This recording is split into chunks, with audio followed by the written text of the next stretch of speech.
Welcome. Today, I invite you on a very special journey. This is the story of a country boy from rural Japan who, despite humble beginnings, rose from poverty to build a billion-dollar empire. The owner, skeptical of the boy's suitability for the job, set him to cleaning the shop and babysitting his child. At that time, no one imagined what this boy would one day become. A few decades later, this boy, Soichiro Honda, would compete with the world's largest car manufacturers while also owning the largest motorcycle company. Join us as we follow his journey from cleaning and babysitting in Tokyo to reaching the top of the business world. His parents, Gia Honda, and his wife, welcomed their first son, Soichiro. He followed the sound until he discovered a large, strange, four-wheeled machine. A Ford Model T Soyuzio was mesmerized, he later recalled. Believing the busy shop might need help, he wrote to inquire about a position, and miraculously received a positive response. Upon arrival, the owner, Yuzo Sakakibara, assigned him to babysit his child.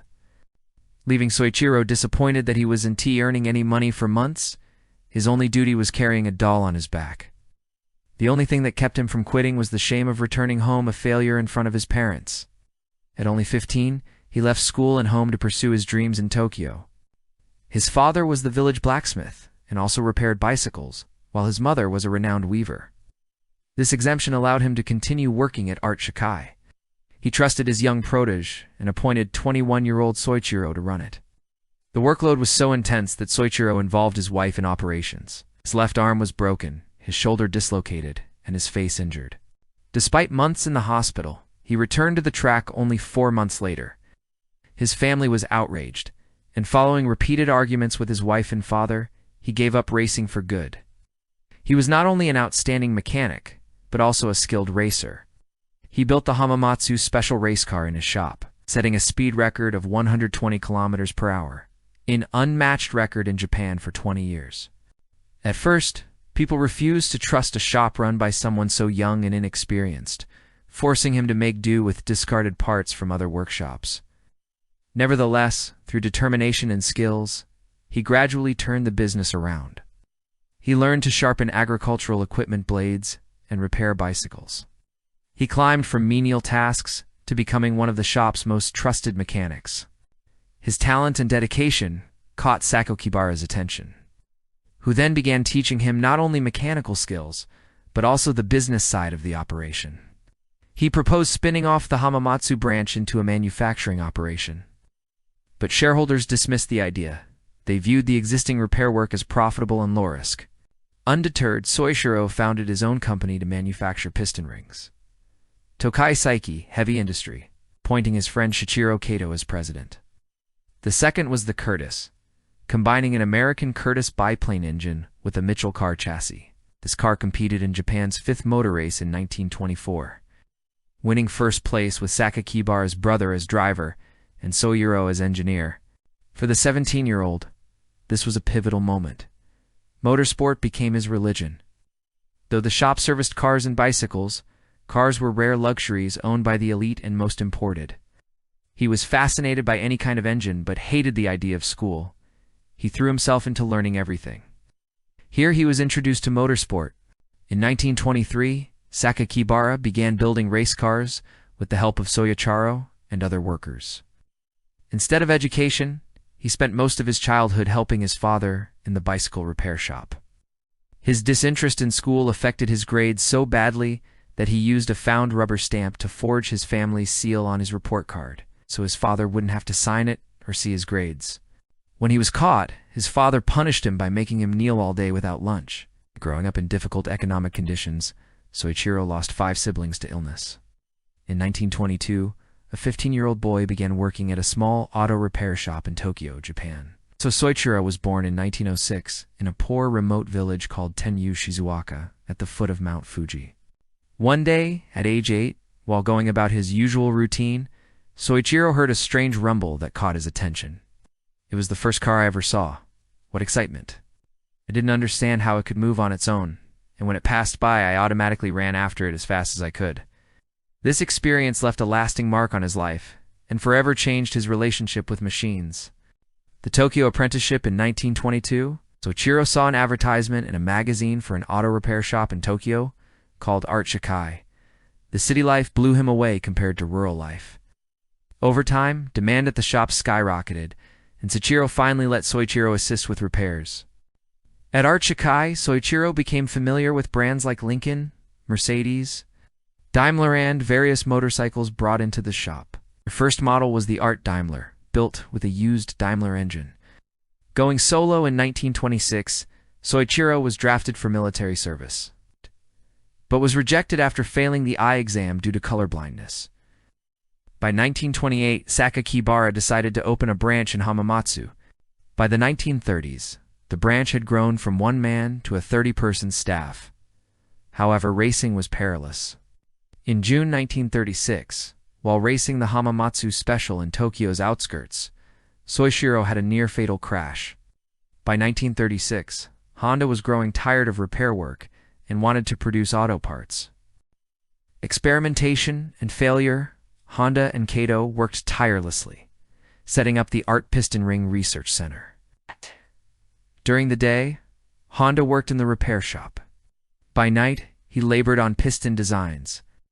The strain took a physical toll. He lost weight and his face became gaunt. After countless failures, he enrolled part-time at Hamamatsu Institute of Technology to improve his metallurgical knowledge. In 1939, he finally produced a working piston. Confident in his design, he resigned from Art Shikai, handed his branch to apprentices, and focused full-time on Tokai Seiki. He manufactured pistons daily, but the quality was still lacking. Toyota placed an order. Only 3 out of 50 rings met their standards, a major disappointment. Refusing to quit, Soichiro traveled across Japan, visiting steel factories and universities to perfect piston ring production. Armed with new knowledge and confidence, he tried again. This time, the results were astounding. His pistons not only passed quality control, but orders poured in from across Japan. In January 1945, the Nankai earthquake collapsed the Iwata plant. By Japan's surrender in August 1945, Honda had lost nearly everything. The company grew to employ some 2,000 people, but in 1941, Japan entered the Pacific War. The Ministry of Munitions took direct control of his company in 1942. Toyota took a 45% stake, and Honda was demoted from president to executive managing director. Troubles escalated. Many employees were drafted, and production declined. In 1944, air raid sirens blared. Hamamatsu came under bombing, destroying his plant. They assembled a prototype using scavenged motors and parts. It became an overnight hit, with orders flooding in from across the country. Soon he ran out of scrap. Motorzan decided to develop his own engine. In 1947, he built the Takibana motor, the first vehicle to bear the Honda name. Unsatisfied, Soichiro stripped it down and worked long hours to produce a smaller, lighter bike. After 3 years of trial and error, he introduced it as the Super Cub, which became an instant hit. It even won an Imperial Award. Partnering with investor Takio Fujisawa, who brought capital and marketing know-how, they built the foundation of the Honda Motor Company. From the 1949 dream to 1968, they built 10 million bikes. Yet Soichiro still harbored his childhood dream, entering the automotive market. After the war, Soichiro sold his remaining shares in the company back to Toyota for yuan 450,000. He announced he was taking a break to rethink his future as Japan lay in ruins. The idea that changed everything. Japan's automotive scene was dominated by Nissan, as Toyota and others in government officials advised against competition. Soichiro ignored them. Soon after came the sporty S5 VO Roadster, 4-speed convertible, capable of 80 miles per hour but with only approximately 1,300 built. It remains one of the rarest classic Hondas. Funding was an issue, so he wrote open letters to all 18,000 bicycle shops in Japan, proposing his vision of getting the country moving again. Out of 18,000, 3,000 responded positively, providing the capital needed for initial production. The RA 271 entered Formula One at the 1964 Belgian Grand Prix. The company paused, racing to focus on a new consumer car, the Honda Civic. Introduced in 1972, it quickly became one of the world's most popular compact cars. The 1970s oil crisis boosted its appeal. Honda revolutionized combustion with its CVCC engine, offering efficiency and low emissions. Civic also adopted catalytic converters before many competitors, rapidly earning global popularity. Just a year later, their successor, the RA272, delivered Honda's first F1 win at the 1965 Mexican Grand Prix. Launched first as a compact hatchback and later as a sedan, it extended Civic's efficiency into a more spacious, comfortable package. By the early 1980s, Honda Motor Company had become Japan's third-largest automaker, and by decade's end, the third-largest globally.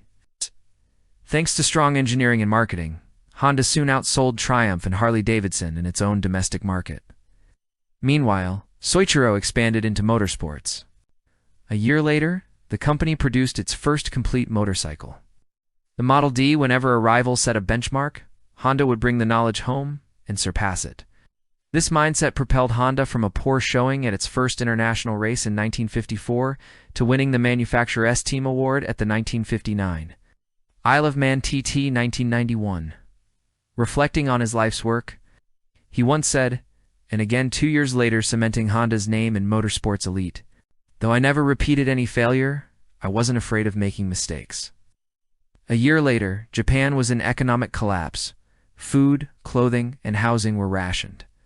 Soichiro struggled just to find gasoline to drive his car to market. One day he discovered a generator engine used by the Imperial Japanese Army to power radio transmitters. Fascinated and intrigued, he had an idea. What if he mounted such an engine on a bicycle? Though not an entirely original concept, such setups existed in Europe and some left over in Japan, Soichiro recognized the urgent need for cheap transportation. In 1946, using an old warehouse, he founded the Honda Technical Research Institute with a 12-person team to develop motorcycle manufacturing techniques, the Honda Motor Company. In 1948, Soichiro founded Honda Motor Company with the goal of producing motorcycles to help Japanese workers commute. Although a milestone, the Model D was too large and heavy to sell well. In 1958, the Super Cub reached the United States with a price tag of $295, roughly a quarter of the cost of competing American motorcycles. Racing was more than sport. It was a showcase platform for manufacturers. Soichiro traveled the world studying competitors' bikes. By the 1960s, Honda became the world's largest motorcycle manufacturer. Chasing childhood dreams in cars, when Soichiro announced his plans to enter the auto market, many warned it was too risky. Honda's first automobile debuted in 1963, the T360, a small but reliable mini-truck. As with motorcycles, Honda entered racing to promote its cars. Despite early racing triumphs, Honda hadn't yet matched the market success of its rivals. Though Americans initially bought the Civic mainly for necessity, the Honda Accord truly changed the game. Legacy Soichiro Honda retired in 1973 and passed away on August 5th. "All I've done is make mistakes, blunders, and terrible omissions, but I'm proud of the results." To this day, Honda spans numerous industries: jet engines, marine, power equipment, robotics, and more. What did you think about the video? Let us know in the comments. If you enjoyed it, please like and subscribe to the channel, or support us in other ways. See you soon in the next video. Q.